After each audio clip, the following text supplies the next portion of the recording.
Bom, nós comentamos agora há pouco que agora em setembro, né, também se comemora ou se celebra, eu acho melhor celebra, né, porque a gente não precisava estar comemorando essas coisas. O ideal era celebrar mesmo, porque a gente comemora quando a coisa de fato alcança o seu objetivo, né? E nós temos aqui no estúdio a nossa querida jornalista, amiga nossa, que está sempre envolvida com essas questões e tudo, né? A Thaís Altomar. Setembro é o mês em que celebra a luta pelos direitos da pessoa com deficiência. E a Thaís está aqui exatamente para tratar sobre isso, porque ela está com um trabalho muito interessante para tratar desse tema. Thaís, antes de mais nada, prazer revê-la. Obrigado pela participação. Um prazer enorme entrevistar você. Se não for para falar de futebol, estamos aí. Não. De futebol eu acho melhor não, né, Thaís? Não é melhor não. É melhor não, né? Seu time tá mal, o meu tá mal. Deixa isso pra lá. Deixa quieto. Vamos falar de coisa mais importante. Vamos. 8 anos, são 8 anos, né, da luta, Sim, da lei de inclusão da pessoa com deficiência, da qual a relatora foi, na época, a deputada Mara Gabrilli, hoje senadora. Sim. Né? Ela foi a relatora. E eu tenho acompanhado aqui, você tem feito um trabalho muito interessante para tratar deste assunto, né?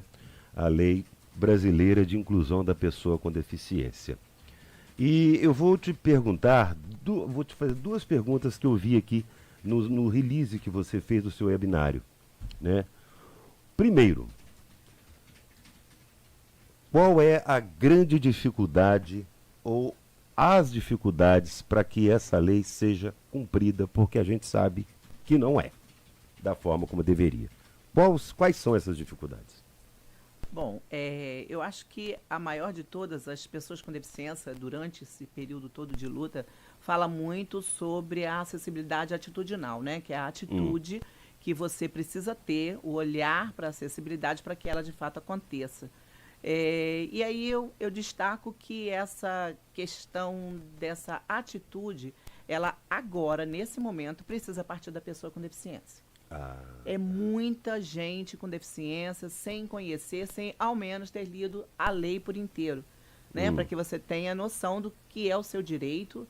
E isso dificulta muito, porque as pessoas reclamam demais, e com razão. Sim. Falta acessibilidade em todas as esferas. Sempre. Mas a atitude está precisando acontecer, porque pensar na política pública, né? Pensar nas empresas é bacana e a gente precisa encarar de frente. Mas a pessoa com deficiência tem que ser tem que ser dar ativa. esse chute na ela porta, tem que ser né? ativa e exigir ativa. isso. Exatamente. Então, né? A maior dificuldade que eu entendo hoje, pelos 8 anos da lei, é a falta de conhecimento, principalmente das pessoas com deficiência. Mas por parte, por exemplo, do poder público, da iniciativa privada, por que ainda tem tantas barreiras impostas na sociedade, no dia a dia, para a pessoa com deficiência? É essa acomodação, né?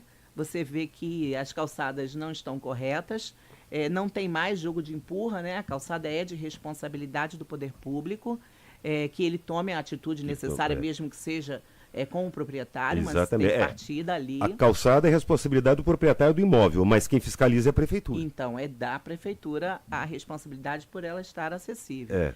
E essa questão de ter de fazer com que esses locais se tornem acessíveis. Você vai, às vezes, a pessoa fala, vamos no bar tal, no local tal, e aí você fala, não dá, não, lá não tem acessibilidade. E aí a gente acomoda, né, com esse não tem. Conheço vários bares, vou pegar bem Juiz de Fora mesmo, que eles não estão acessíveis, e aí basta um olhar, né, da pessoa com deficiência, saber para onde ir. E o local é a promotoria. Né? É denunciar esse local, a promotoria dá prazo, a que realmente faz, dá o prazo e a pessoa tem que se adaptar. Não tem para onde correr. A promotoria tem um telefone? Eu não tenho esse telefone. Tá, mas depois você vai me passar esse número. É a promotoria que tem, né, especificamente o olhar sobre pessoas com deficiência. Então, toda reclamação, toda situação de constrangimento, de falta de acessibilidade, é ali que deve ser feito Sei. Claro, eu sempre parto do princípio da comunicação primeira com o local, né? Você pode falar com o proprietário, você pode chamar, Tive recentemente numa loja onde não tinha acessibilidade, perguntou se eu queria entrar, me ajudaram a entrar, isso é horrível, né? E porque ela é térrea, mas tem um degrau.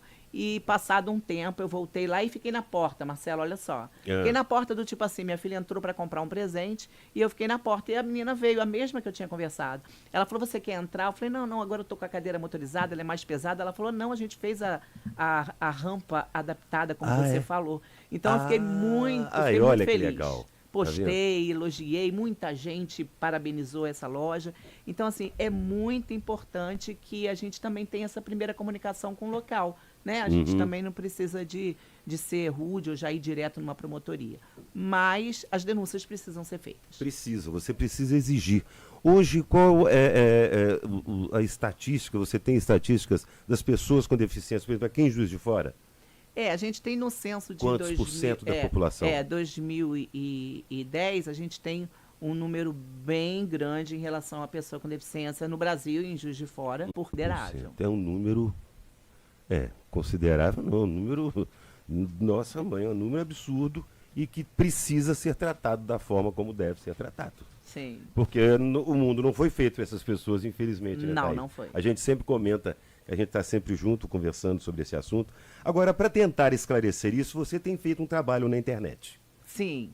Eu queria que você falasse desse trabalho para as pessoas terem conhecimento, não apenas os que têm deficiência, mas os que têm alguém com deficiência em casa, né? E que precisam saber disso. Como que você tem feito esse trabalho? Então, essa ideia surgiu por olhar, né, a falta de conhecimento em relação à lei, principalmente das pessoas com deficiência.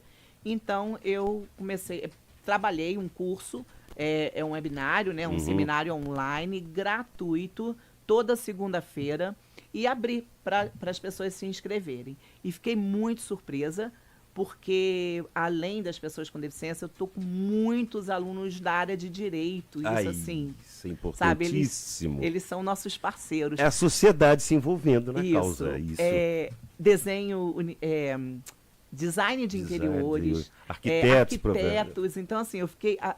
Tem gente fora do Brasil. Olha, eu estou com aluno de Portugal, aluno da França, estou com aluno dos Estados Unidos. Então, assim, o curso teve o alcance que eu esperava, tanto que eu tive que abrir mais uma turma. Então, eu estou com um horário de 6 da tarde e de 8 da noite, toda segunda-feira, online, né? E gratuito. E assim, tá chegando muita gente. Ontem eu fiz uma palestra, já um monte de gente se inscrevendo. Por quê? O webinário, ele trata de cada artigo da Lei Brasileira de Inclusão. Então, não se perde nada, porque a cada entrada desse curso eu faço aquele resumão das aulas anteriores. Nós estamos entrando agora, segunda-feira, no terceiro, né, artigo. Então, assim, é para que a gente possa falar e debater. Veja bem, não sou da área de direito, né? Então, eu não vou falar do artigo propriamente dito, eu vou debater esse artigo. Então, por exemplo, o artigo 1º, quando fala e o 2º, quando fala do conceito da pessoa com deficiência, quando fala do uso do colar de girassóis para identificar deficiências ocultas. Então, a gente joga aqui, esses artigos trazem esse assunto e debate. É legal? É bom? Eu usaria? Não usaria? Né? Tá funcionando? Não está? Então, é um grande debate que se abre nesses encontros e, assim, é muito legal. A gente vai conseguir fazer a previsão até dezembro, a leitura de toda a Lei Brasileira de Inclusão. E depois vamos fazer um balanço disso aqui no programa. Legal. Eu só queria saber como que se inscreve, como participar. Isso. Olha só, é o meu WhatsApp pessoal. A pessoa vai entrar em contato e vai mostrar interesse e eu vou pedir os dados, né? Que são os dados para a gente poder fazer essa ficha de inscrição e ela já recebe, ela entra num grupo e esse grupo... Ótimo. Qual você quer passar o seu? Passo sim. O seu WhatsApp? É o 32 DDD 998 33 9133. 998 33 9133. Isso, só mostrar interesse. Acessa esse WhatsApp, fala, quero participar do webinário e a Thaís vai entrar em contato contigo. Thaís, é um assunto que a gente vai ficar falando aqui o dia inteiro, mas infelizmente você sabe como é rádio, você trabalhou com a gente. Isso. Eu só sei de uma coisa, eu um testemunho pessoal. de tanta convivência com a Thaís, né? Eu, quando chego em qualquer lugar, uma das primeiras coisas que eu reparo é a acessibilidade. Né? Nós passamos recentemente, nós fomos fazer uma comemoração juntos aí. A primeira coisa, eu cheguei antes de todo mundo, a primeira coisa que eu perguntei, tem acessibilidade aos banheiros, né? Isso, você lembra disso? Lembro. Porque a gente começa a observar isso, né? Você começa a observar. E é assim que a gente tem que mudar isso. Todo mundo se envolvendo nessa questão. Ah, eu não tenho? Mas eu não sei, amanhã eu posso ficar. Precisar, posso ter, com certeza. Né? A gente nunca sabe. Então você tem que entrar nessa causa de cabeça, meu irmão, porque ela é nossa. E a visão, né, Marcelo? Olha só, o empresário que tem, né, uma casa e não tem... o banheiro, o banheiro é para pessoa com deficiência ir ao banheiro. Não, o banheiro é para a gente poder beber, Marcelo. A gente quer beber mais e não pode. Exatamente. Parar, você vai beber cerveja, por exemplo, vai tomar um chopp. O empresário sai no prejuízo. Sai. Thaís, parabéns pelo seu trabalho, obrigado pela sua participação aqui. Depois você vai voltar numa outra oportunidade para a gente falar mais e fazer um balanço sobre esse trabalho que você está fazendo na internet, tá bom? Obrigada pelo espaço, Marcelo. Bom dia para você, Bom um beijão. dia. Muito bem, agora Transamérica 9h50.